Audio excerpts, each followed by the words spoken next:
am gonna kill myself. Sorry, that's such an intro. I wasn't trying to say that, but I've been saying that for the past 30 to 45 minutes, and today feels like I might really fucking do it. I'm okay with that. Well, no, I'm not, because I'm gonna cry if I say that more. Sorry. Listening to Maya is an extremely funny choice. I mean, what can I say? It brings the dopamine and serotonin, because you can't just listen to The Weeknd all day. Anyway, how am I feeling today? Fucking shit. Fucking shit. Like, waking up sick already was fucking bad. And my sleep schedule's fucked. And other things. It's like, it's objectively not that bad of a day. It's not that bad of a day. Like, I already got some new nigga in my DMs who's trying to love bomb me, and it's not fucking working, because it's like, he's Dutch, he's a 6 out of 10, 6.5 at best. And then on top of that, he has spelling mistakes in a very problematic way of talking and being. He approached me, I did not approach him. And what can I say? He's the reason I have my SD card for my phone. It was very nice. He said a very fucked up misogynistic joke my direction. I stopped talking. He felt bad. I said, if you want me to keep talking to you, spend money. He did, and now I have a 512 gigabyte fucking micro SD in my card, so I can record as long as I want. Yippee. I think I'm finally gonna be a misandrist, and well, no, I don't even feel bad, because the other day someone did leave a comment on one of my videos, and they said, thank you so much for not going to the other side. I don't think they were referring to death. I think they're referring to, like, pussy. They were like, thank you so much for still giving men a chance and believing in men and loving men and not going to the other side quite yet. We love you and we appreciate you. We need more women like you. That's very nice, but funny enough, I just, like, hesitated to comment. I have already started seeing men as non-human and Wallace. I have given up on seeing men as capable of loving. And if there are any men in my comments that are like, oh, timidity, don't feel that way, don't be that way, I can't help it. Or even if I could help it, I think I'm more comfortable this way. Because for a whole fucking decade of my experience with dating men, it's gone so terribly. In fact, let's see how quickly I can speedrun some of these traumas off the bat. Let's see. A guy knew about my fucked up home life and trauma, and we were just supposed to be like a sucky fucky hookup. Very easy. It's like, yeah, I'll suck your dick in the back of a movie theater guy off Craigslist, sure. But instead he wanted to be like, no, I want something real with you, like a real relationship. And he did a bunch of love bombing bullshit. And do you know how embarrassing it was to believe that a guy liked me because he was consistently texting me all the time, showing me, being there for me, being sweet, and also, matter of fact, eating my pussy extremely fucking well in his fucking Mini Cooper. And then guess what?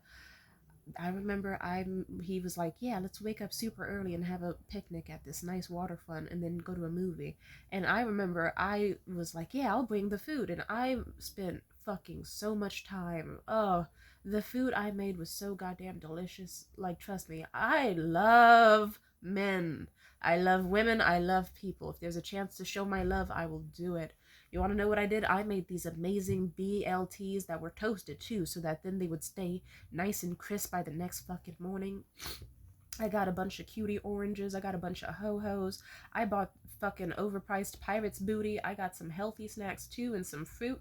Some more fruit in case he felt like, I got some Welch's fucking gummies. I got Gushers. I had gotten really those, like, I got, like, nice, like, kiwi strawberry Snapples, and also, like, a brisk iced tea, the red kind, and I packed, like, oh my god. The food was so good that I remember it, and I'm hungry even now. But then again, I don't think I ate yesterday, and I did not eat today. I'm this close to killing myself. Let's try to be happy.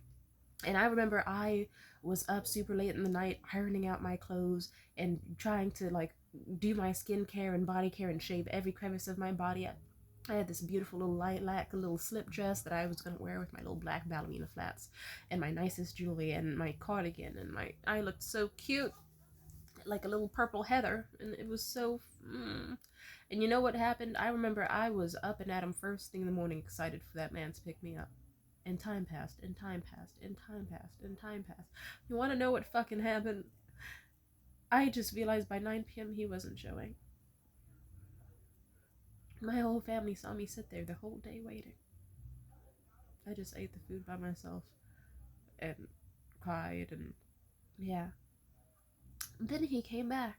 Eventually, he said, "Oh, I'm sorry. My mom went through my phone and found the nudes we sent each other and had taken it away for a while and blah blah blah." And I believed him.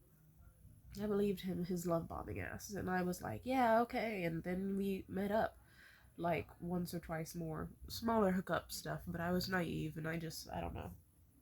But either way, it didn't stop. We could have just been a hookup, but you know what he did? He kept building it up to more, saying like, "Yeah, I want to introduce you to my girlfriend to them as time goes by. I want to, oh, like I know you struggle during the holiday season. I want to take you to my yurt in the mountains, and we can just like drink hot cocoa together and like exchange gifts, and you don't have to think about your fucked up family or have an awful winter break because I know how terrible that is for you, and I want you to have a good fucking winter." And you know what happened?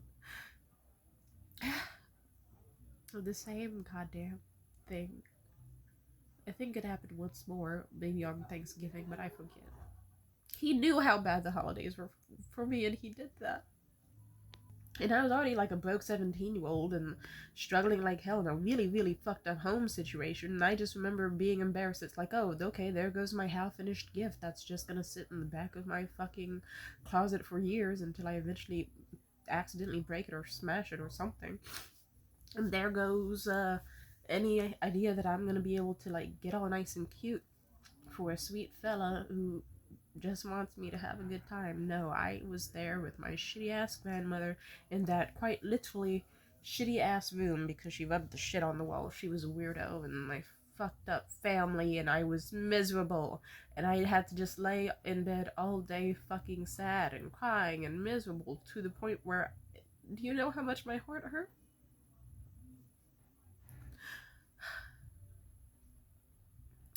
Small intermission, but the only reason I haven't cut myself today, don't worry, I'm not a cutter. Or, okay, there was one incident before, but that's a long story. Is because I'm self aware enough to be like, even if I could do that as a form of emotional release or like a grounding exercise, all it would do is just leave me with a bunch of pain in my arm on top of whatever bullshit I already got that I'm dealing with, and then it would take ages to heal. But boy, oh boy, has that been coming up more often for me. Anyway, let's continue on. Let's just say that was the last time I heard from Maxwell consensually, and then I had to actually, months went by. And since the way we left, I assumed it was more tied to his parent bullshit, because that's what he told me for months. He explained it as that. Just for, let's just say, eventually I did manage to do enough sleuthing online, and I got in touch with a friend who was like, "Hey, I know that guy you're talking about. Yeah, his name is Maxwell Brindle. Yeah, he was his Facebook and his IG." And I remembered I was so happy and scared and euphoric because I didn't know what. Would he be ecstatic to see me because I thought he got his phone taken away by his parents? Would he be euphoric, excited? Or what if this was all a facade and he got my hopes up for fucking nothing? I messaged him, "What happened?" He immediately blocked when he found out it was me. I got into a very scary dark headspace that night. I'll put it to you like this. Months went by, and then around Valentine's Day, or was it March? I forget. But I have the video. I forget I still have the video of me doing this on my Google Drive. I knew he was still on Craigslist looking. And when I found an ad that seemed like it was him, I catfished as some random girl using some pics of some hot Latina from Tumblr. And he fell for it, and I met him in public and snatched the glasses off his face and demanded he apologize to me and explain himself. And what hurt the most is that the entire time as we were catfishing and talking on Kick for like a week as the Latina, he said all the same shit that he said to me. All the exact same shit. Like as if he had a script. Like, "Wow, you're so beautiful. Wow, you're amazing. Why aren't you in a relationship? We could do so much cute stuff together. I could take you to my yurt in the mountains. This, and that." They suggested the exact same things. All did everything. Anyway, if it makes you feel better, I also did set him up. I remember how I catfished him. I was like, "Meet me at this waterfront area," the place we were gonna meet for the fucking picnic in the first place, because I like a fucking story that circles back, you know? Hey, look at me, storyteller here. And then I remember I straight up was like, yeah, we could have a little picnic out there. And here, get some Mexican food from this really good place I like. And I made him get me these really huge fucking burritos. And oh my, like, anyway, let's just say he explained himself as like, oh, I just felt things were getting too serious. And, I didn't want any of this. And I said, well, yes, you did, because you told who you thought was Maria that you wanted this. And then on top of that, you talked to me and you were the one initiating. I was fine just being the bitch sucking your dick in the back of a movie theater. You were the one trying to cuddle. You were the one trying to ask me out to movies and dates and stuff, and I was agreeing, and we were having such a good time.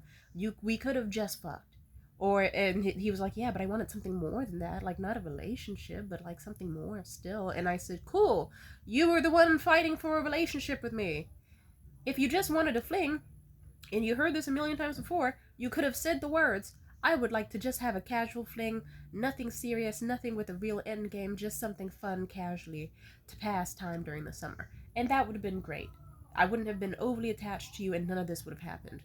But, he apologized. I got my burrito. He dropped me off close to my home. Angry as fuck, I'll admit. And then he immediately made another post on Craigslist because he was going to repeat the thing that he did over and over and over again. I think that's one of those relationships that just really permanently, like, fucked me up. And what's worse is the guy after him, Matthew Arthur Smith. Fuck you. Or specifically, his real legal name is Arthur Matthew Smith. He's a bitch. A very similar story. I was on Reddit looking for some dick. Very, very simple. Because I figured, hey, I can't find love, and dick is easy to get. And, like, how do I put this? Simply put, when you're a girl living in a fucked up home situation and you don't have a lot of food at home and you don't have a safe living environment and you need something to get you out of the house, but you also have, like, fucked up hair and you don't exactly always have clean clothes and this and that, then, it helps that I was still extremely pretty. But it's like, if I was with a dude, I'd have to worry about, like, constantly putting on the upkeep of a good personality and constantly acting like I was fine and this and that, and a lot of facade that I would have not been able to keep up. But sex is nice and easy because you can fuck someone for an hour or two, you can cull for another, like, 5 minutes to an hour or so, and then at least that's 3 hours away from home. You're fed, fucked, and, like, yeah. I met up with Maddie. Let's just say, the sex was alright. He smelled like a dog shit and seaweed. And he had acne, but he was a very attractive man, at least to my standards.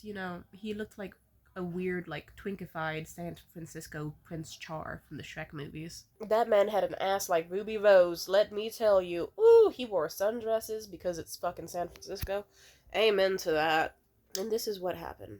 I remember that after, like, we had been talking for quite a bit before sex, just about anything under the sun. And I was happy because I really needed a friend. And I kind of knew it would still hurt, but I thought to myself, it's just going to be a one night stand, just a hookup. Nothing should happen from this. You want to know what happened? We had like a week or so of talking, and then we met up. Sex lasted all of, like, 10 minutes? And I was like, oh, okay, guess I'll have to travel back home now, and this was short, but whatever. I was still decently happy. It's like, okay, I sort of had an orgasm. It works for me. But he stood up in bed, and he was like, actually, how would you feel about, like, staying here and talking a bit more? Because we didn't seem to really enjoy talking over text, and I'd like to pursue that more with you, if that's okay. And I was so happy to hear that. And we just sat in his bedroom talking and messing around, and not sexually, just, like, like, joking around. We were trying to see who could, like, out wrestle the other, because we both had the exact same height and weight, and, like, roughly the same amount of muscle in our bodies. Me more so than him, but, he's still a man, And then things happened. I remember then we went to, like, I think it was Jack in the Box or something, and we got food, and we hung out and talked, and we were really clicking, and we played Mario N64, and also got to see if it was possible to have sex while playing Mario N64. It 100% is. It was very fun. And then we had a blast. And I went home super happy, like I hadn't felt in years. And then I remember leading up to the next time I saw him, a lot of things happened. It was only 2 days between us seeing each other, but we took a nice picture of ourselves before we parted ways. And that was already his phone screensaver. As in, like, the background of his phone was a picture of me smiling right next to him.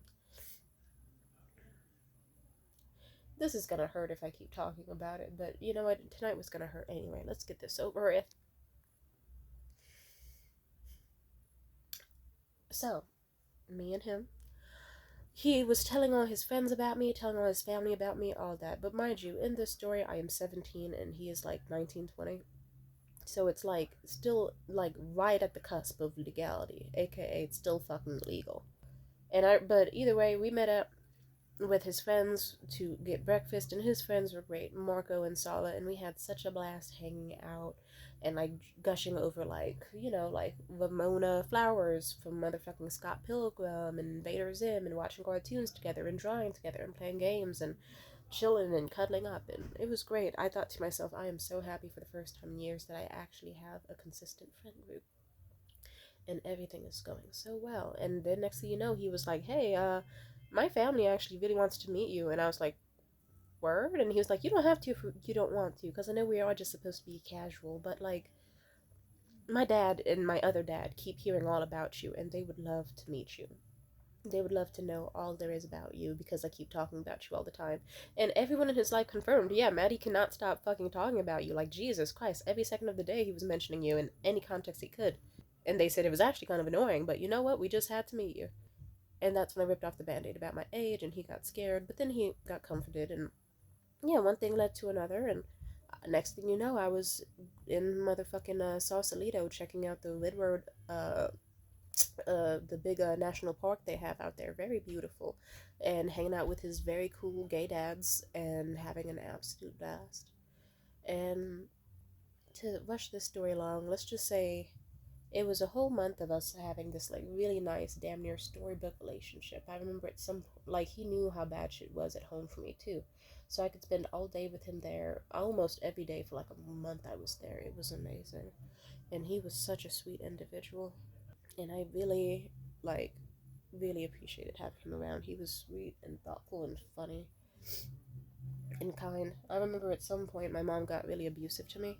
Let's just say she started a screaming match because she misunderstood something I said, and then even when she realized that she got it wrong, she didn't apologize.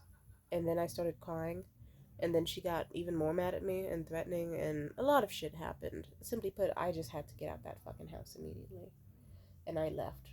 And I went to the city to see him. And I remember he was such a gentleman. When he saw me, he bowed, and I said, "I will do anything in your care, princess." And he was, because, he was a Discord type. Jesus. He was cringe and maybe a little autistic. I definitely think he's on the spectrum, but that's cool, so am I. I'm not tripping. It's cute. Fuck yeah, we love romantic types. But he was like, "Today I will do anything you want," and he made sure I was fed and I could shower at his and relax with him and be happy. And I felt like we had such an amazing bonding connection. To speed up this part of the story, you want to know what happened? A month of us dating went by. He was still kind of getting little bits of cold feet about the idea of actually like dating me for some reason. And there was also already an instance where like I remember once we were curled up in bed together, and he brought up this girl named Jalea. Terrible fucking name, by the way. And like Jesus, every time I say the name Jalea, someone goes Jalea, and it's like, yeah, Jalea. And you know what happened? Let's just say he was already giving signs ahead of the time that he was into Jalea, because it's like how had we been seeing each other almost every day, and you have not mentioned your girl best friend who you talk to every day when you're not talking to me. And I remember once he even was talking about her, and he was like, "She's just so wow, huh." And I stared at him because it's like, nigga, I'm naked and we just got done fucking. I was like, "Do you have feelings for Jalea? You can tell me. It's fine if you do." And he was like, "No, no, not at all. I just see her as a friend. We just have this really strong connection, just as friends, though. Never, I would never do something. We couldn't even." Anyway, time passed, and mind you, after a month of endlessly seeing each other, and he was the first person I had raw sex with because I specifically trusted him and took that risk and gamble. You want to know what happened? You want to guess what fucking happened? One day he was like, you know what, Tamia, I've been thinking about it. You are the only one I have ever wanted. I want you and nothing but you. You are my everything and all, and I really want to make this official. I would like you to be my girlfriend if you will have me. Just let me know if you say yes or no, because you would make me the happiest man alive. I was ecstatic. I was like, yes, I do. I'd love to. Thank you so much. And I felt literally on top of the moon and stars. I felt like I was spinning with euphoria. I thought, finally, I have so, like, he 100% likes me back. It's not any vagueness. He 100% confirmed that it is me. And I can now be like the girlfriend, and like, I can, like, wow, it's set in stone now. This is weird. Oh, it's great. And now I can be his girlfriend and have access to all his friends and hang out with his family and do this and do that. It's great. And then he didn't respond. And a few hours in, I said, "Are you okay?" He said, "Yeah, I'm okay. I'm just thinking. Hold on." 3 hours passed. He hit me up. He said, "Oh, actually, I never had any feelings for you, and I actually have, and I'm in love with Jalea, and me and her are going to start dating now. I never had any real lasting feelings for you, and we never could have been a thing." And more happened. Let's just say I found out that he also, as he was breaking up with me, the entire, like, basically the second I said yes, he called it Jalea, and she poured out her heart to him, I guess, about how she wishes they were dating instead, and he accepted, and they were brainstorming in a 3 hour long phone call how to break up with me. And he didn't feel like he could break up with me without her there. So instead, he decided, I am gonna have Jalea help me break up with Tamia on the fucking phone in an extremely long phone call. God, I want to slit my throat just remembering this shit. That didn't need to happen to an already traumatized 17-year-old who had no fucking security. I did not deserve that. It makes me sick that he's still alive somewhere, but it's okay, because there's a happy ending to this, one way or another. I'll say it like this. He ended things with me, but he didn't even bother to do it nicely. I asked, hey, can we call and talk about this? He was like, no, we can't. I said, why not? Like, not even for like 3 minutes, just so I know what's going on? Because, mind you, he didn't tell me any of this shit. He just, but either way, yeah. And then he just said, and if you have a problem with what just happened, then my new girlfriend Jalea says that you can either catch these hands or kick rocks. And then he says, bye. And then he blocks me. It's like and the worst thing about the Jalea situation is, mind you, this isn't even a bitch who, like, he sees physically every day. He's in San Francisco, and he was texting a bitch that lives in, like, Mississippi or Missouri or some shit. Trying to, like, so it's like, oh, okay, so you got to just fuck me endlessly for a month straight, tell all your friends and family about me, and act like you were totally head over heels in love with me, and then I just get dumped even after having raw sex with you. You're just like, yeah, I'd rather just spend the rest of my days having a phone relationship with some girl off of Snapchat across the entire fucking country. Really? Mm. More stuff happened that I'd rather not talk about, but I'll put it this way. His family heard about it, and they didn't even hear the full details. If they did, I think they would have actually disowned him, and I think his friends would have, God knows what would have happened. But all they knew is that at some point, like, Maddie went to college, and he saw his buddy Marco. And then Marco was like, oh, hey, Maddie, how's it going? How's Tamia, by the way? And then Maddie just says with a straight face, Tamia? What about her? Oh, yeah, I dumped her. Nah, me and Jalea are a thing now. With no remorse or hesitation or sadness or anything in his voice.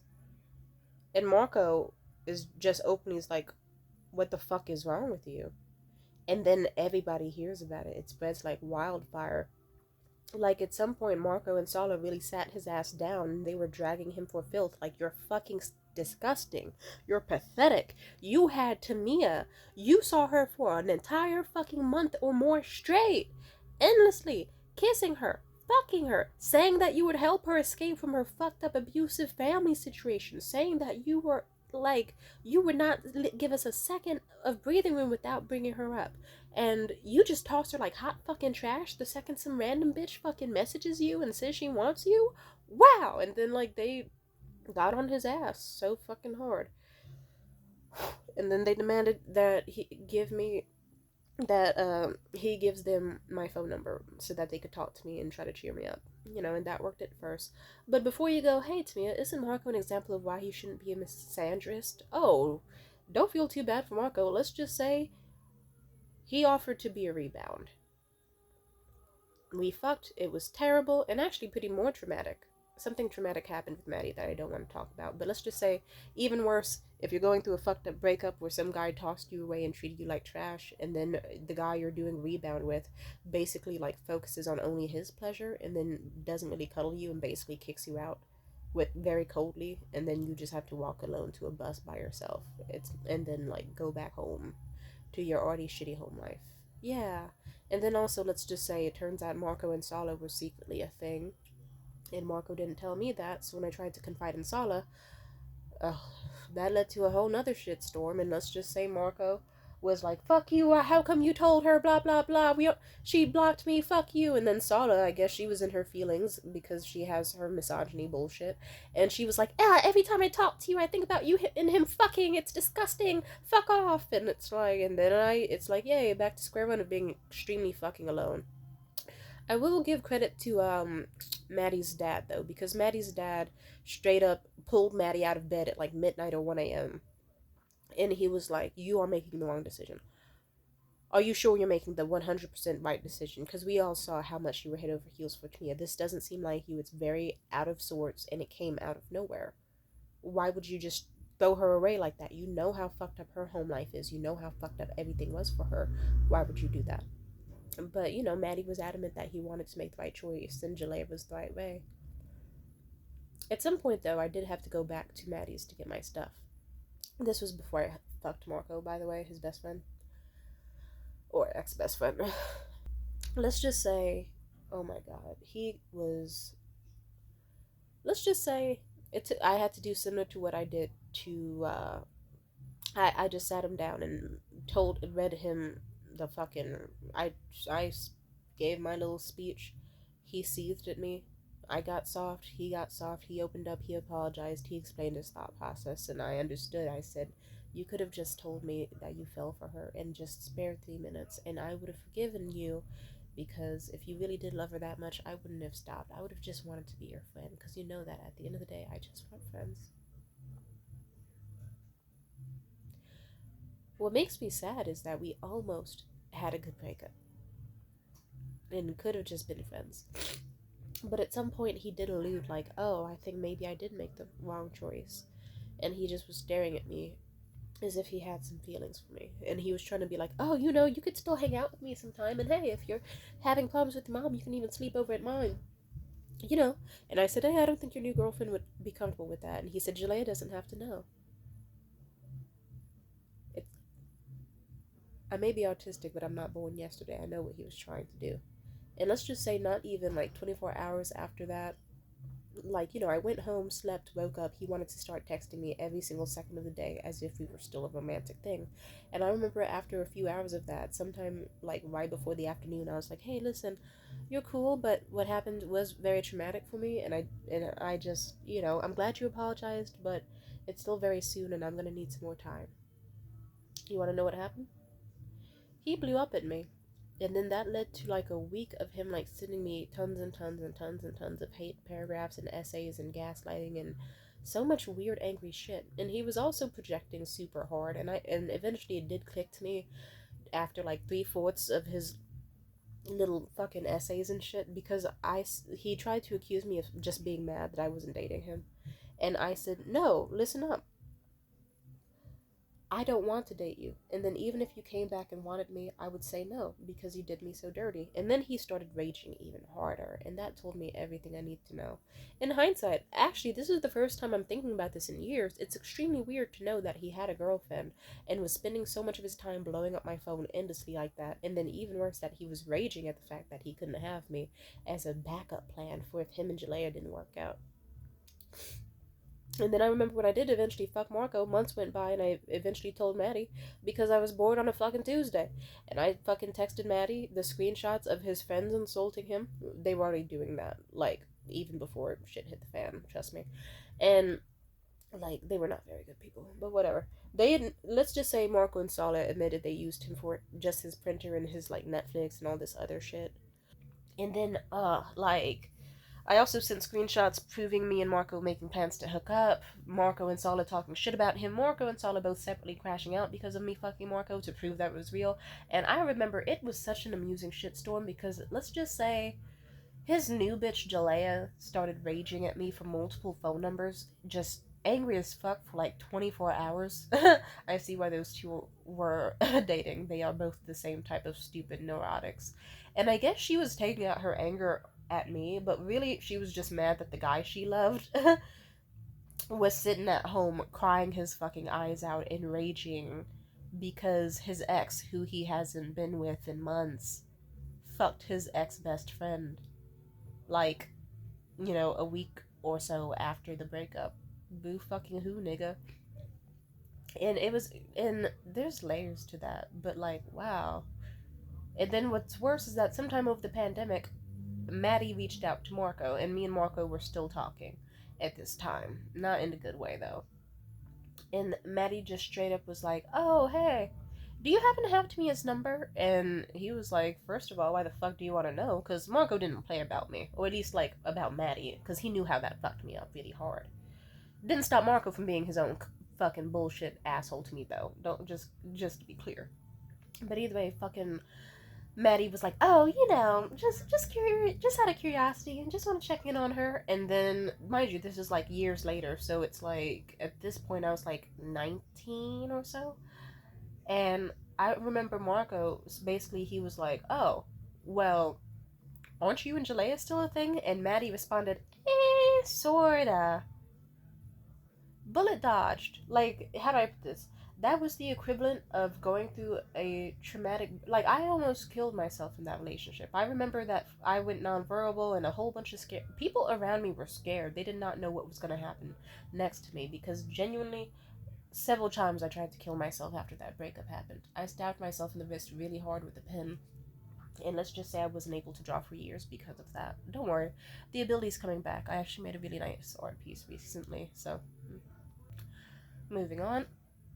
Yeah, so that's the Maddie situation. Maddie's a terrible fucking person, and yeah, Julius is too, so that's why they deserve each other. With her ugly ass and his fucking mid ass. Hope she enjoys dog shit and seaweed more than she enjoys self respect and being there for a fellow woman, but Also, it's weird. It's like, bitch, you're like 21, 22, and you're beefing with a motherfucking 17-year-old over a man? Weird. Don't worry though, I'm happy. Well, am I? I know you've probably just seen me cry for the past 32 minutes, but I'm mostly happy. Alright, and then yes, there is more to this video. So, let's get on Marco, because I forgot this happened with Marco. Let's just say Marco got back in touch with me. Let's just say Sala didn't. Let's just say Sala eventually found out Marco was talking to me. And they weren't dating, like, ever at that point. But she just kind of was like, oh, she went through his phone and saw that me and him were texting again, like, months later. And she was irate, and so she did this really complex way of blocking to, like, basically any messages that he couldn't receive any messages from me, and I could receive some from him, and so it was confusing. But let's just say she set up the cards where she saw that me and him were gonna considerably fuck again. Why? Because I was horny and wanted an escape from home, and I knew that nigga was chicken. And let's just say she basically asked him, like, oh, do you want to date me? So what she did was she blocked him from being able to contact me on Instagram or phone number, and then which was smart, but it's like over some short ass ugly goth dude. Like, come on now, he's not even that cute to be doing all that for. Like, come on now, he does eat pussy pretty well, and he's not a bad kisser, so I get it. She needs to stand the fuck up. Either way, she asked him out. He said yes. Time went by, and I guess he got back in contact with me. And let's just say this is the point where I don't look like the best morally person, but let's just say at that point I didn't give a fuck about Sala, and let's just say there was an extremely long, extended period of time where Marco was a fallback guy, aka Just some dude who he knew my situation was fucked up. He knew I hated him, and he knew I also liked dick and was willing to fuck him. And I was considerably one of the most attractive women he had ever been with. Because if you're a 5'3" kind of fat like Mexican goth dude, you're not exactly raking in the hose. If you finally get like a British accent, transatlantic accent sounding lady with nice full rosy lips and big sparkly eyes, with huge fucking titties and a slim waist and a nice ass and like long legs, and she's like 5'7", then it's like, yeah, simply put, you're gonna be like, this is someone I'm gonna want to see all the and it's like tight ass pussy, wet ass pussy, high sex drive. Sorry, and I know you're like, to me, are you intermissioning just to hype yourself up? Yes, but to be fair, I hype myself up anytime I get the chance to. So let's be real. And then I'm not gonna compare myself to Sala because I don't feel an like. Let's just say, regardless of how she looks like, she has always deserved a lot better than fucking Marco. But if you're wondering, those two are still a couple to this day, despite the endless amount of times he's cheated on her with me and other people. And yeah, he would be the dude where it's like he would give me money or food, or hell, he was even the type where if I blocked him, he would pay like $20 to just for the chance of me unblocking him. He was a weirdo. Very, very amusing. But yeah, it's like, alright, I'll fuck you. If it means I get to spite that one stupid ass pygmy bitch that you have. And I hated him anyway, so it was very easy. Also, the thing I don't like about men is that if you don't like them, even if they don't really want you, they want you to like them. They want you to be obsessed with them. That has happened like clockwork every fucking time I've been with a man. Like, if I show them affection, it's like, ew, ew, a girl that I like liking me. But then if I'm like, okay, fuck you, you're a miserable piece of shit, and I see why your mother doesn't love you, don't call me again. Suddenly they are lining up at my fucking door. They got roses and fucking want to buy me fancy Italian dinners and shit. It's like, what the fuck is wrong with them? The answer is mommy issues and ego. They want a woman chasing them because it'll make them feel confident in themselves. And then even if a woman doesn't like them, they see it as a challenge to see how much they can do for her until she likes them, which is disgusting and disturbing in so many ways. And also ties into rape culture because if a woman says no, they want to see what they can do to either force her, pressure her, coerce her, or change her mind to date them or fuck them or more. Hell, to get off this topic real quick, like hell, dudes will hear about the trauma I've been through and replicate it. That's what my disgusting ex, I don't even want to say his name, but I'll say it, Jared fucking Veras. Disgusting. Even his name is disgusting. It's spelled Jarryd. And he, Veres. Because fuck that nigga. He can kill himself. Curse his name. Suck my dick. Die in a fire. He's terrible.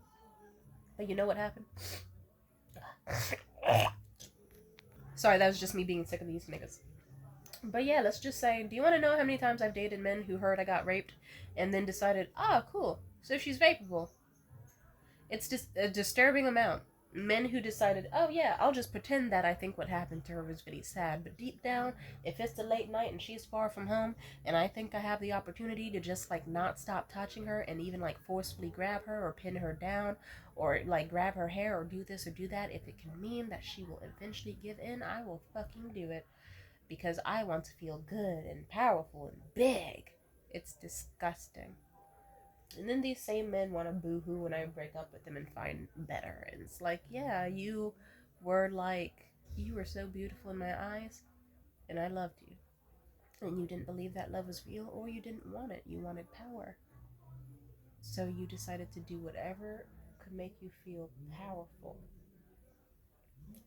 And you fucked it all up. It fucking disturbs me how these niggas can get. Like, they don't think normally. They don't follow the golden rule. They just do whatever the fuck feels good for them. And it's becoming so commonplace, and it's getting worse these days. I have more I could talk on in this subject. Like, for example, I could talk about... Hell, I remember. Yeah, I'll bring this up. I remember one of the last times I saw Marco in person. He basically was whining to me and boo-hooing and crying. He was like, Sola's getting abusive to me. She's beating my ass and slapping me, and she laughs in my face if I cry and ask her why she did that. I said, yeah, Marco, you've been cheating on her since the dawn of time for like fucking years, especially with me, the bitch she hates. Come on now. And he was like, yeah, but it still sucks. Can you comfort me? Can you show me how life is still worth living and that there's good on this planet? And I thought, okay, sure, but I'm sure Sala needs that. Like, nigga. Anyway, whatever. We met up. I was cold as fuck to him, and it was so funny because it was just like the equivalent of a chihuahua snuggling against like a Rottweiler or whatever. Just like I'm tall as fuck, he's tiny as fuck. He's snuggling against my arm next to this beach, acting like he's in love with me, kissing my arms and talking about some future with me, and I'm just staring deadpan into the distance with the fucking Kubrick stare on this bright, sunny, hot ass day. Like, I didn't give a fuck about him. I thought to myself, if this man got stabbed in front of me and bled out right here on these beach rocks, I would probably like that would probably be the only way. Like I would orgasm. That would probably be the only way he could get me to orgasm in his presence. But you know, he bought me food and he bought a hotel room for the night so I could be away from my family and blah blah blah. So I was willing to do the exchange of the bare minimum of pretending he was likable. At some point though, he pissed me off, and you know how I like to do it. If a man pisses me off, you have to pay for it. I accept apologies in cash. I also accept apologies in credit. We went to Ben and Jerry's, and I remember there was this hot ass, tall ass, fine ass man there. His name was Patrick. I won't say his full name, but I could. Patrick McCann Kingston. He was gorgeous. We locked eyes. He was very, very flirty. He gave me all the ice cream samples I wanted, but I felt bad. Even though I got full off of them very quickly, I still asked for a full ice cream. Double scoop with the fancy sugar cone because fuck Marco and his wallet. And then I remember at the register, Patrick was like, "Oh, out of curiosity, are you two?" And I say, "Oh, no, no, fuck no." And Marco just looks at me like, but but he couldn't deny it, and he knew why. "'Cause you got a bitch at home who you are cheating on. I am not that bitch. You ghost me every time we fuck. Let's be fucking for real." I got Patrick's number. Marco still had the nerve and audacity to complain about that, and he complained about it for months and even tried to gaslight and claim that he and Solo were broken up, but he's a fucking liar and a stupid bitch. But guess what? I got to have a fun thing with Patrick, but you know what still happened? Men behaviors. Let's see, what can I name off the top of my dome? Because I don't want to talk about it too long. I'm going to wrap up this video and hurry up and get me some food. It is 9 o'clock. I'm trying to get some food before Panda Express and them close. I'll put it to you like this. This nigga said he wasn't talking to anybody else. Secretly got the numbers of multiple other bitches at his job in the exact same way he met me. And had even once tried to meet me and a bitch at the exact same event for SF Pride. But I was having a panic attack in the BART station underground, so he was running like hell trying to find me, and he completely dipped he dipped on the other girl because he was like, okay, she matters a lot more to me. And whatever. I guess that was his way of being like, ah, shit, I can tell I really care for Tamia because she's out freaking out in the tunnels in public and I want her to be safe. I didn't abandon her for bitch number two. Also, I did go through his phone when I found out a lot of this shit, and and a part of the bird in my body was going like chirp chirp chirp, the bird brain part, because when I was going through Patrick's text at some point, I just saw him be like, "Hey, I'm gonna have my main chick at Pride. Side chick might come a little bit later if I can wing it." But then he was like, "Ah shit, main chick is actually my main girl is freaking out in the tunnels. I gotta go. I'm gonna meet up with y'all later." And like, also, if let's just say I confronted him about his text, and then he had the nerve to be like, "Oh, I said I wasn't seeing anybody. I didn't say I was and like wasn't talking to anybody. I didn't say I wasn't texting people. That's different." And he used I should have murdered him on the spot. And he also tried to like basically do the it was really bad what you did. You invaded my privacy in my phone, and that's you have to be accountable for that. And I wouldn't have let him get away with that if I also didn't change the side bitches' names in his phone to his mom like a million other times, and then blocked them, and then even changed one of his friends' names in his phone to his mother's name. Cause it's like, yeah, it's like, cause fuck you. Why are you trying to meet up with a bitch named Shasta? Come on now. It's like, fuck you. And he tried to gaslight me and shit, and he also tried to be like, "And you know what, if you're okay," yeah, like I remember the night before I went into his phone we had this talk, but he tried to spark it again the same morning when I went in his phone. He was like, "If you aren't okay with me seeing other women, then you know we don't have to do this." And let's just say like it's I don't know. And then some other shit happened. Let's just wrap up this story and say that eventually I went home, common sense got into my body, and I was like, you know what, actually I'm not okay with this. Yeah, we should just end it right here. Yeah. And he was like, what? Because he was hoping that his tactic of an ultimatum was going to work and that all the gaslighting and shit was going to work. And instead, he was like, fuck, I wasn't expecting her to have self respect. Her self respect? Fuck, that wasn't supposed to happen. That nigga was mad as fuck. And other shit happened with him too. Like at some point we had a more of a I remember at some point I was like, how about this? How about we are just like friends with benefits who just happen to be very close. I don't have to be your girlfriend. I don't have to just be girlfriend number 1 out of like girlfriend number 6 cuz I would just not be I would not be comfortable with you claiming you have feelings for me while you're also doing the exact same thing with the women. And he said, "Well, why would you be thinking about the things I'm doing with the other women instead of focusing what I'm doing to you?" And I said, "Cool. Regardless, don't want that. So how about this? How about you just go ahead and you like how about this? We can have damn near the exact same dynamic, except just as like fuck buddies or friends with benefits, where we can still go on dates, we can still meet up, we can still have great sex and amazing conversations. I just care about you like slightly less. So that I don't get hurt. And you can do what you want and you can fuck who you want and I keep my emotions out of it." And he was like, "No!" And I was like, "It's the damn same thing, except I get to not care about you." He said, "But I want you to care about me." Noticing a trend with these things. There's more with this dude, but yeah, let's. I'll say the final one and then I gotta wrap this up. But trust me, there's a million more stories I can give, and most of you know them already. And the most recent one that hurt the most, that was the nail on the coffin. But to sum it up, this nigga, I remember at some point, unprovoked, it was like a random day at the end of the summer, and he held my hand and he was like, "I can really picture you being the mother of my children. I could really picture settling down with you and having a lot of kids and having a nice, beautiful life together. I can picture that with you." And I was flattered. I was like, "Oh." And he was like, "But, you know, until I get my life together, I cannot be not goodness, like, whatsoever." And I just was like, "Nigga," it's like, why you could, and I just remember I straight up was like, I went from smiling to just like, and he didn't even notice. He kept rambling. And I was like, "Okay. Well, what do you need to achieve first before you can be monogamous?" He was like, "Oh, I need to make like at least 6 figures. I need to graduate from college, and I need to."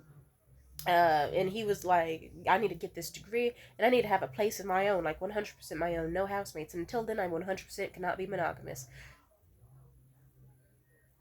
How does any of that stop you from being monogamous? Anyway, you want to know what happened? Two is that eventually, he went back to college. And mind you, I wasn't going to wait on this nigga because he had several years before he was going to graduate with any sort of degree or whatever. Like, Jesus. And he was also a frat boy, so I knew that shit was going down. It's like surrounded by frat girls. He made a promise to me before he left. He was like, "I'm going to talk to you as much as I can because I adore you, but also guaranteed every single Thursday at this time and this hour, we are going to have a video call and talk." That should never happen. At all. And at some point, he started gaslighting me and getting very aggressive and abrasive my way, like full on foaming at the mouth level, angry at me for actually, clocking him for it. Also, what's extra amusing is that at some point he got mad that I got a new boyfriend. It's like, yeah, nigga, you snooze, you lose. You snooze, you lose. You wanted to just be out here like, he had a lot wrong with him, but it's like, yeah, nigga, you're in college, like eating random pussy and motorboating bitches' titties and claiming that you're not fucking them because you're in love with me and respect me. Shut the fuck up.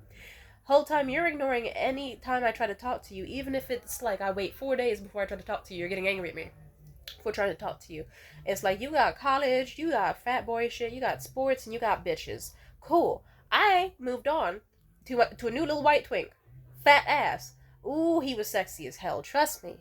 I got myself a new sexy ass, pale ass white boy with a fat ass. I got myself a pog, and he was mad as shit, foaming at the mouth about that shit too. Angry. Hella angry about that shit. Oh my god. And just, well, yeah, so he got angry, but that's about that. Anyway, now, since I don't want to talk about every other bad story ever, let's just say over the course of a decade. Oh, I could mention the shit from high school, because I just got done telling people about this.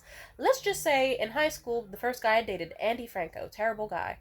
He seemed like such an innocent little butterbean. Like, oh, it's like, look at this. Kind of like, fat Mexican kid, very wholesome, very shy, very awkward. We would get along great, right? Wrong. Revenge porn, Attempted emotional cheating on me with a bitch who was a 5 out of 10. Bitch, you got Tyra Banks and Rihanna.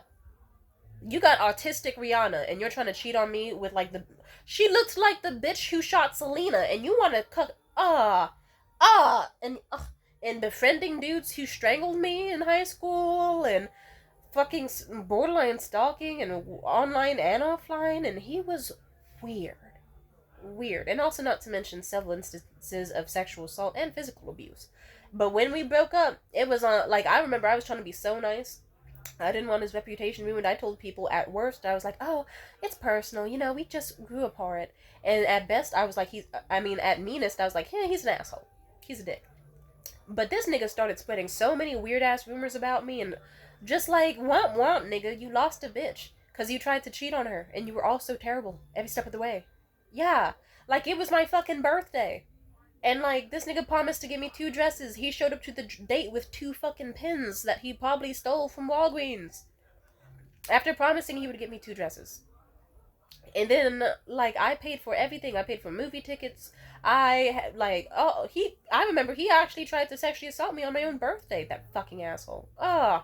And then on top of that, he knew I had trouble with food at home and fucking consistently eating and all this this fat nigga.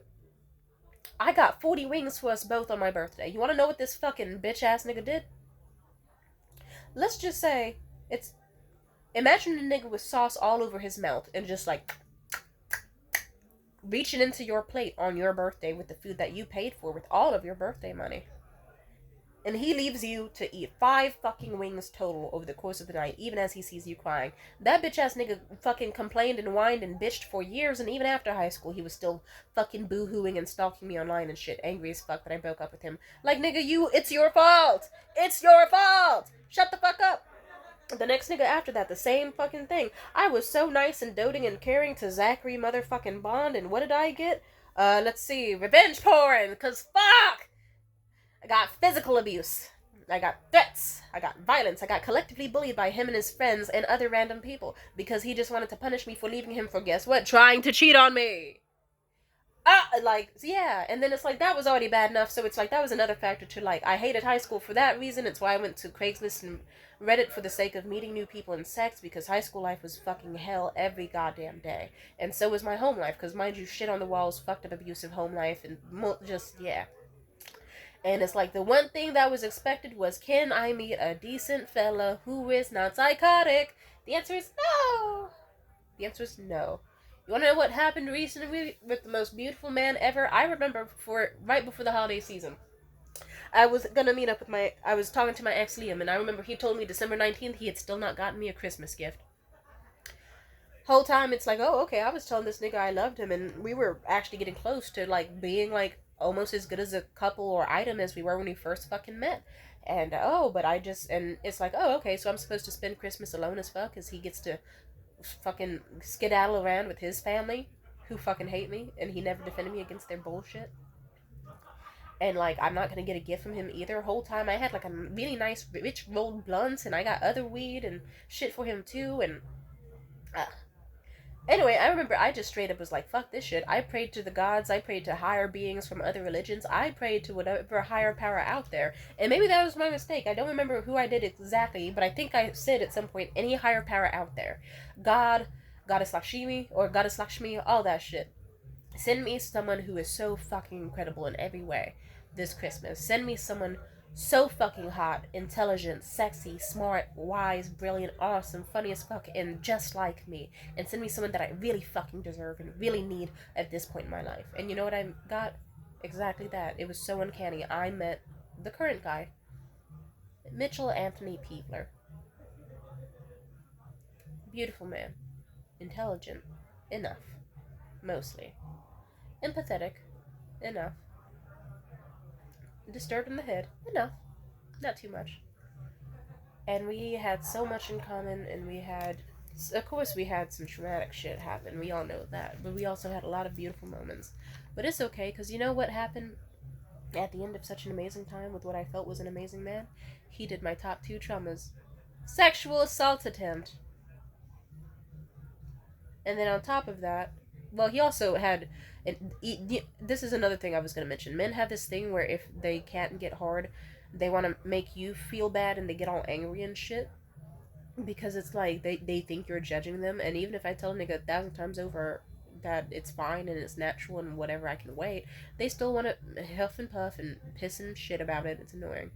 And then three, extremely traumatic ghosting and acting like I'm nothing and showing that they couldn't even see me as a friend, only as a sexual object or a temporary love. And what's extra fucked up is like, wow, you had a hookup and you tried to rape her?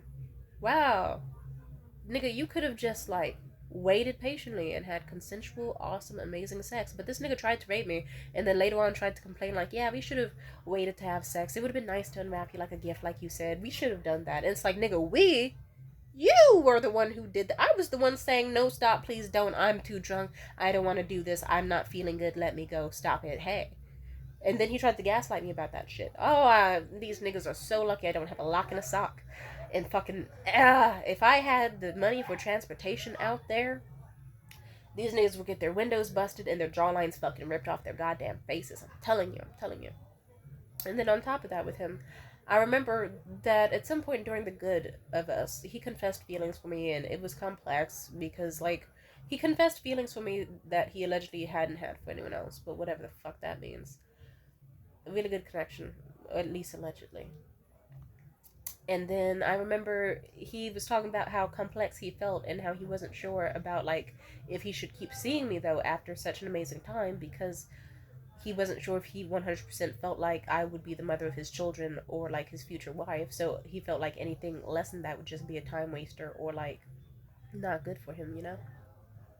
So, and I remember at some point we were spitballing ideas and then I just straight up was like, oh, well, actually, I think the idea of just being like some sort of holiday hookup or fling or even going on dates casually without expectations, like that sounds nice in concept, but I think that would kind of like build my hopes up and lead me on to think that we would eventually date or be a couple or it would hurt my feelings.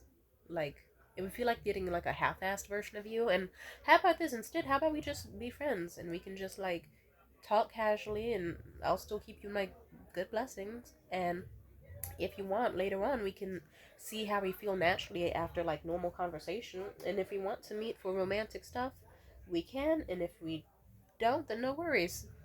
Because I just needed a friend. You want to know what fucking happened? This motherfucker said no. More should have happened, but I don't feel like talking about it. But he mainly was just like, oh, well, I don't think I could do that because then it would just be like putting on a lie, blah, blah. And it's like, so let me get this straight. You wanted me to just like, you were like, hey, you know what? To me, this idea of like dating casually without expectations, I can do that. But I can't handle the idea of being a friend. No. What do you mean? Like we would have to wait like adults to see if we are emotionally mature enough to fuck each other, and that you can't just agree to like be fine with like fucking me and do it. Like, come on now. Oh, I hate him the more I think about this because it doesn't make sense.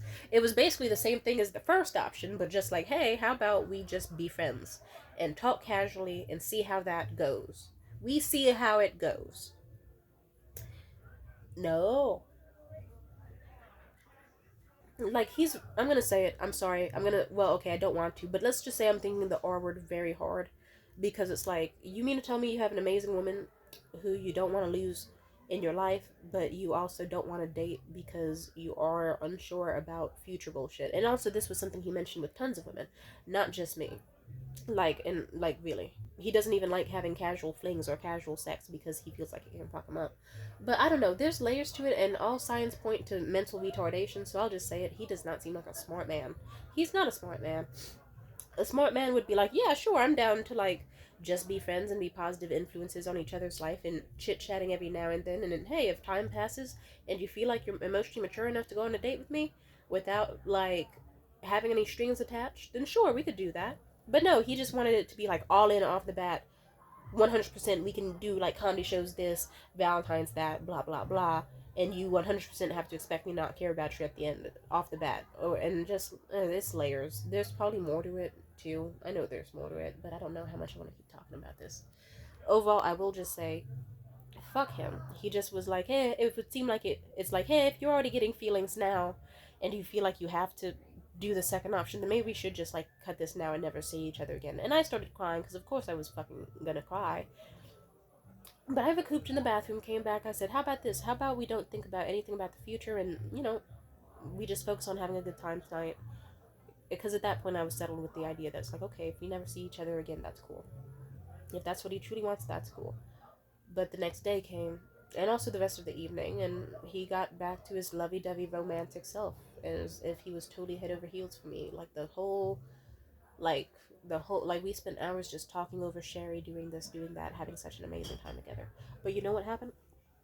Eventually, me and him were about to part ways. And leading up to it, he also still kept alluding that there was going to be more to us, that there was 100% going to be more to us, something amazing and dazzling, perfect for us. And I remember he even recorded our last moments as if we were having some like final goodbye that needed to be like seen for generations, like some Hallmark movie or whatever. And he just was saying a bunch of shit about like, I adore you, you mean the world to me, I want you to have the best, absolute best life ever, this isn't the end, we are not going to stop talking, we will always be talking, and I am 100% going to see you again, this is not my last time seeing you, and you mean the world to me, and I'm so happy I met you, blah blah blah. We know what happens next. Let's just say some time passed after that day. I went home that day happy, without depression, for the first time all fucking year, happy and euphoric to have met him, and happy to know that, hey, look, I have someone who guaranteed seems to have feelings for me that are reciprocated romantically, and I have a friend who cares about me, and he showed me so much care and romance that I hadn't experienced in a lifetime, I think. And if I have long since forgotten about it. Let's just say he later on some time passed, and then right before New Year's he suggested to me the very thing that I said I didn't want. And at first I was willing to agree to it, but then I couldn't, and I said, actually, I don't think that I would be okay with that, because I mentioned I wanted more of a friendship or a bond, and I feel like it would make me feel disposable, and he ghosted, and I've been crashing out ever since. And remembering the repressed stuff about, like, oh yeah, remember when I was drunk in that hotel room and he wasn't taking no for an answer? Oh yeah, didn't he say that you meant the world to him, and then now he doesn't give a single fuck about you, and now you're just left crying and endlessly just drinking and going out and consuming endless amounts of Mountain Dew to get even a semblance of dopamine, just to sit up straight in bed, not to even leave it, just to sit up straight. And it's been so fucking bad. I don't know if the devil just heard me and was like, okay, she asked for the perfect man, we'll send her the perfect man, or if it really just is in some sort of sick, fucked up like fate of mine, where my goal all this time was just be some sexy man eater. Maybe that's why. Because it's like, okay, I keep dating dudes thinking that they'll have great personalities or be loving or trusting or empathetic, and then next thing you know, I'll date someone who seems amazing, but then they'll get lazy. And then it's like, oh, I have to suddenly beg a dude just to simply leave the house with me, to go take me on a date, even if we already have a Groupon that we could use for it, or it's a free date that would cost $5, a nigga will still say no. Or it's like, there's a million things that they do. I'll just start listing them out, and I have a story for each one. Gaslighting, guilt tripping, love bombing, the Madonna horror complex is another one. These niggas will just, it's like, they don't want, like, oh my god, there's more, there's more. What's the name for that? Weaponized incompetence, that's a big one. Huge one, actually. Rape culture in a million different ways, coercion, sexual pressuring, let's see. There's more, there's more. Who's next? Go, go, go, go. There's more. It's like, yeah, I'm tired of it. I'm tired of the mind games. I'm tired of the lying. I'm tired of the egos and the hatred and just everything. I'm tired of dudes acting like they want to marry me so quickly into meeting, and acting like we're going to be such an amazing couple and have such a great future or do so many good things. Like, no, nigga, why are you asking me if I like camping or saying that we can go to Lake Tahoe together sometime or Japantown? Whole time you know that you just want your cock sucked and you just want me to like you so that you could feel better about getting your cock sucked because you don't want me to enjoy sucking your cock. You want me to be obsessed with you so that you can have me chase you and it can boost your ego. But the whole time you also hate that. You hate me because I like you. You want to be liked, but not genuinely. You just want to be admired and adored.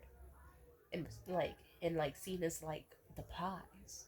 But at the same time, deep in your core, you want to meet this elusive woman who you will have to work super hard to get. It'll take ages to whittle her down. Like, she has her guard up all the time. She knows what she wants, and you want to fight to either break her standards down to accept someone as weak as you, or you want to fight to earn her love and finally be seen as worthy. But even if you get her, you will hate her and feel fucking unworthy, and then try to punish her in whatever way you can to feel powerful. You will try to shit talk her goals, you'll try to fuck on other girls, you'll try to abuse her, you'll try to say her body ain't all that and neg her and get in her head and fuck her over. You want to be chased and seen as special. And then the whole time, if a girl chases you and sees you as special, you think she's disgusting. If a girl doesn't, then you see her as a target, like a prey to hunt down and chase. And then when you get her, you want to parade her around like a trophy until eventually you get tired of her and want to toss her away. Or get old of her, tired of her. And I'm over it. I've cried into enough voicemails. I've broken enough windows. I've committed enough terror. At this point, I don't, and even for my own, like, yeah, even the best dude I know, he's still fucking pathetic. The type of dude who says, yeah, baby, I'll take care of my hygiene. I'll be more consistent in this, this, and that. And then he doesn't. And then he's back to sleeping in late and back to flaking and back to not brushing his teeth or taking care of himself and back to being angry because you don't want to kiss a man who doesn't fucking take care of himself and has like 4 days unbrushed teeth. Simply put, now at this point, I just see men as wallets. Because it's not safe to see them as anything human. I don't see them as human. I don't care for them. I see them as objects to do things. And the only regret I have is not doing this sooner. I had a gut feeling my entire life that maybe this is my destiny. Maybe I'm supposed to be some sort of Zaza Gabor Mae West type. Maybe I'm supposed to be just like cutthroat siren. Maybe I'm supposed to just like be this ultra ideal woman who is always perceived as amazing whether she's dressed up or she's dressed down. And men will always chase after her and she hates them. And they'll do whatever for her. She has to be a dominatrix. She has to degrade them. She has to ask a lot out of them. Because when she doesn't ask for must and just relies on trust, the niggas will come with their funk and their must and fuck up her life amazingly hard. If I could rewind time, I would have been taking pictures of debit cards. Trust me, I mean that. Like, trust me. I would have been punching niggas in the face, slapping niggas. I would have been like, send me money for this now. I like if let's just say niggas should be glad I don't have a time machine, but I feel bad for any. No, I don't actually. I don't feel bad for any man going forward, because most men go off of what they feel in the moment and they don't know what the fuck they want. I have like the Dutch dude in my DMs right now. He's trying to say he wants to fucking marry me, and he just insulted me because I remember specifically he was like, I want to buy you jewelry and do this and do that to prove I can be a good husband to you. I said okay. And he was like, I probably can't afford to get you diamonds though, like the other dudes, and I knew that was a tactic. He was trying to be like, hey, I'm not rich, so don't expect too much from me. Just fuck you. If you're not rich, get the fuck out of my face. Or if you aren't going to spend regardless, disgusting, get the fuck out of my face. I was like, okay, how about this? I like moissanite. I like opal. Those are nice and affordable.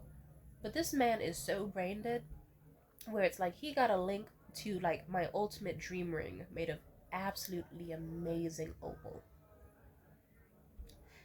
And it's like Chinese conversion means that like in America it would only cost $10, but it's made of 100% real opal and it's gorgeous. And he could get me a shit like, let's say he has a budget of $300. he could get me every fucking ring in that collection and be like, here you go, because I want you to feel special. And he would stand at the top of the charts for me. But is he that smart? No, he's brain dead and he has an ego and he wants to try his stupid tactics first. So instead, he's like, nah, nah, I'm not gonna get you any of that. I have something way better. And he shows me the shittiest fucking palisite dog tag necklace off of Etsy that he can. And he expects me to be like, ooh, I should be grateful because it's $300. No. You know what I like? You heard what I want and said, fuck that, I have something better. And I know exactly what you like. And then you showed me something far, far, far from anything I would ever like in this goddamn lifetime. Anyway, I think I should punish him for that. For now, I just talk shit about him online openly in a place where he will probably see it and he will probably be very angry. And all I can say is, well, your tactic of trying to like lower the bar in hopes that like you, because it's like, no, man, like he could have just simply been like, oh, she wants moissanite. I'm gonna get her like $15 moissanite off of Timu, or better yet, I'm gonna get her the expensive kind off of Etsy to show her that I can provide her what she wants. Instead, he wanted to do a tactic, cause niggas like this aren't smart. He wants to do tactics because he wants to try to fuck up my self-esteem and test me and see like, oh, if I, like, I don't know, like for example, imagine someone did this. Imagine you were at a Chinese food spot. I read about this in the book Bluford High. Imagine that you went to a Chinese spot and you were like, oh my god, I love sweet and sour chicken, I want to get some of that. And then your boyfriend says, fuck that, I know what you want. And then they come back with like some random ass like barbecue shrimp. And then they're like, you like this instead, enjoy it, I paid a lot of money for it. That's a tactic. They're trying to like get you to not be comfortable voicing your needs, to accept whatever they give you, to guilt trip you into accepting whatever they give you because it was expensive, and a lot more fucking reasons, and it's all sinister. So simply put, soon enough, I'm gonna tell this. Like, I actually no, I already told him. I said, oh, it's kind of pathetic actually. It seems like you're trying to prove that, like, I told you what I want, and then you showed the opposite of what I want. It's not even close to what I want. I like opal and moissanite and diamond, and instead you decided to show me something far from anything I have ever shown interest in ever, and yet you want to marry me. I'm disappointed in you. Ah, good boy. And then, yeah, he's gonna have to do a lot fucking better than that to even keep my attention. But for now, I guess I'll just distance. I'll just not talk to him for like a whole 24 hours as a punishment.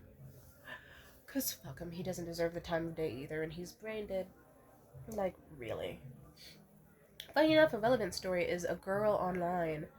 Basically, she had a crush, and her crush was like, "Oh, what do you want for your birthday?" And she was like, "Oh my god, I found these amazing like lab-grown like 2 carat diamond earrings that I really really want, and they're like about $800 or so. I really really want this." And then her crush was like, "All right, I'll get those for you, 100%." She was like, "Really?" He was like, "Yeah." Guess what? He shows up to her on her birthday, and he gives her some earrings that are zero point 0.2 carat, aka just damn near bigger than the size of a fucking needle, like a needle tip, needle point. And she's like, "What the fuck is this?" And then he's like, "These are the earrings I wanted to give you. Don't be ungrateful. You said you wanted diamond earrings, and I got you diamond earrings." And she said, "Yeah, but this isn't the size I wanted." And then he's like, "Well, fuck you. These are expensive. You should like them. They're like $800." And she says, "Oh, so you mean they were the exact same price as the link to the earrings I actually wanted? And you went out of your way to find earrings that you knew I didn't want, and you paid the same price as them, and now you want to tell me to be that I'm ungrateful because you bought me something I didn't want of the same price." And if you're wondering how that feels, imagine that you tell someone, "Ooh, I want this high quality, like really delicious, like olive oil straight from Italy, and it costs $30." And then someone says, "Gotcha, gotcha," and they get some like shitty Costco brand canola oil, and they're like, "Hey, guess what? This whole gallon costs $30. You should be grateful." It's like, no, because you. It's like, why would I be? So that's the tactic he's doing, and I am just so disturbed with men in general, and like all. It's like they say women are complex, but holy shit, men! It's like they want you, like, oh my god, there's a just they want you to chase them, but then they'll punish you for doing so, and then if you dare to get chased, they will definitely find a way to make you feel like you're in danger and like bad can come for you. It's so bad. It's like, simply put, I'm gonna repeat it because I don't like the way I said it. Men want to be chased and admired and adored, but they hate you. And they want to also chase you, and they'll respect you more if you let them chase you. But if they have you, they'll fucking hate you. And if they don't get you, they'll fucking hate you.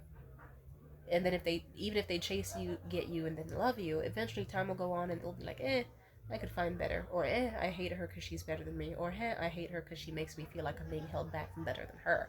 And it's just more. It's like it's just a normalized hatred towards women.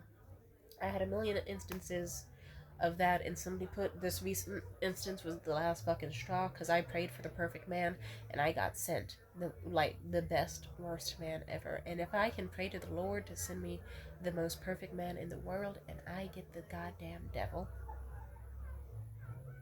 at my absolute lowest, it's like, okay, if like, really, I'm gonna say it again slowly. I prayed for the absolute best and I still got traumatized. And no one else can be better than the best. So simply put, why would I expect better? I'm just gonna expect what I have been seen and told and shown for a fucking decade, whether I opened my legs or kept them closed, whether I smiled or whether I frowned, whether I bitched and moaned or whether I was sweet and demure and kept in my thoughts and talked slowly, softly, and gently. It doesn't change it because someone will still be fucking disgusting and terrible to you, and by someone I mean men. So let me just go ahead and say this. I see men as wallets now, not friends, not good people, wallets. I have more instances of seeing men try to cheat on their girlfriends and wives than I have seen happy couples. And mind you, I've seen quite a bit of happy couples. But then, guess what? Eventually I'll see them fight, and then, oh look, he's gaslighting and negging and not washing the dishes and pretending he doesn't know what grocery shopping is. And it's terrible. Niggas are disturbing out here. Anyway. Sorry. So yeah, I'm sick of these niggas. And before you get in my comments pitching a bitch, even though I doubt the people who will are even gonna be reaching this section, consider not. Because, fuck you.